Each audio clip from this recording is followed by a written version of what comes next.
What is up, guys and gals? This is your very own Fate Weaver, Connor, coming at you live. Today I wanted to get some baseline and ground rules set for the upcoming Nostalgia Empires. Woohoo! Today I'm just going to go over some simple, basic concepts that everyone needs to know and cover without me having to make 50 phone calls. Okay? Okay, cool. So let's get started with the first one for this year's Nostalgia.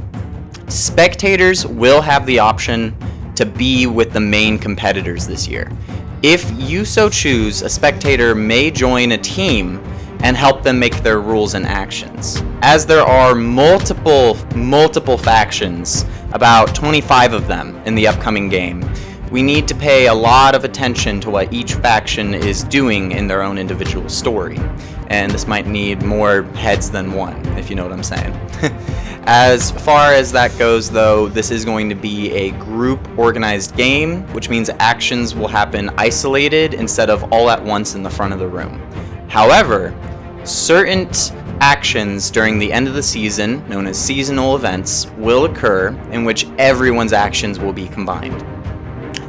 So you may be asking yourself, what are these actions that I'll be able to do with all these different factions? Well, every single competing team will have 3 executor cards. These executor cards will allow you to make your actions across your factions. You could stack up multiple on one, but as you know, you have 5 factions. You won't be able to pay attention to every single one of them, so be aware which ones you want to focus in with your story. Second off, every map is now a tile you can own. You know all those maps that you guys have been playing on across the years? Yeah, well, now they're going to act as the tiles in this upcoming game. This competition is happening over a continent and several smaller island city-states that are surrounding this continent. You are able to gain a resource based off the biome that continent was played in. So if it's mountains, you'll be able to gain ore from it. Third, maps without a clear winner or a tied game award factions with minute compensation.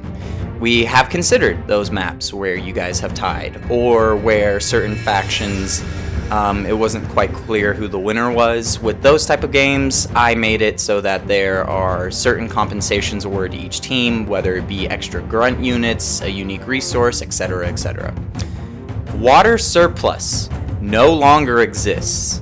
Food surplus gives +5 influence to organic factions instead. The reason being that almost every single map had a water resource, so now it's more about if you can feed your massive populations at this scale. Next, every faction must start with at least 1 territory tile. Extra territory tiles are awarded based off victory of past games. You'll notice that some factions have multiple tiles attached to them. This is either extra rewards or games that they won, but as far as it's concerned, even the factions that nearly got entirely wiped out will still have 1 tile claimed to their name. But they won't have all the extra rewards, units, army, resources that the other factions start off with. Next, army movement can only be repositioned 1 tile a turn. Armies may only be created from fortress buildings. The hope here is that your army doesn't just sweep across the map if you have the most large one, and it also makes the game feel a lot more realistic as the armies begin gathering at each other's borders.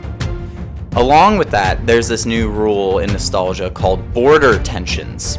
International cards may only be used between factions that are bordering one another, or accessible by port. I'll get into that a little bit later.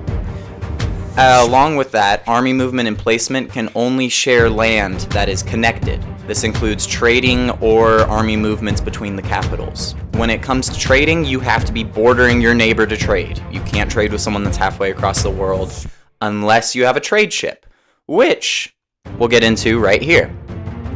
As far as water-based travel goes, there's going to be 6 seas that you'll be able to travel across. Allow boats to travel up to 1 sea away. You cannot travel across the whole world this way, but you can definitely make a lot more distance over the sea than you would over land.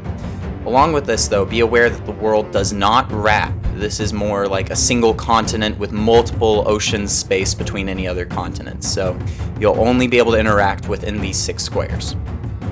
To re-clarify, you cannot trade land. the only way to gain land is by pillaging into someone's territory and taking it for yourself.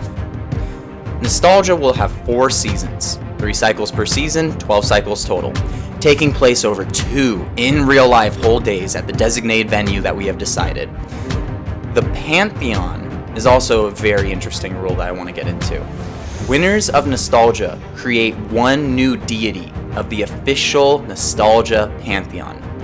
These gods are introduced at every single Nostalgia, so you have some serious stakes to decide here. And there is even a mystery as to how to interact with these gods inside of the game and make your faction rise above the others.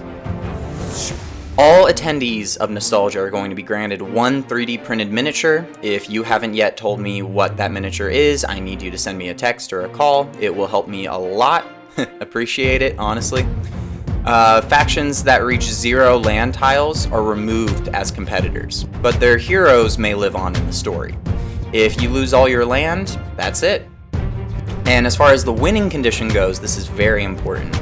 The player that owns the most land, including all of their separate factions combined, wins.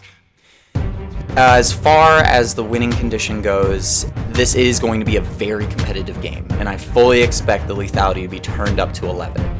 So, for all of you out there, may your empire stand tall and your enemies bow low. Happy world building.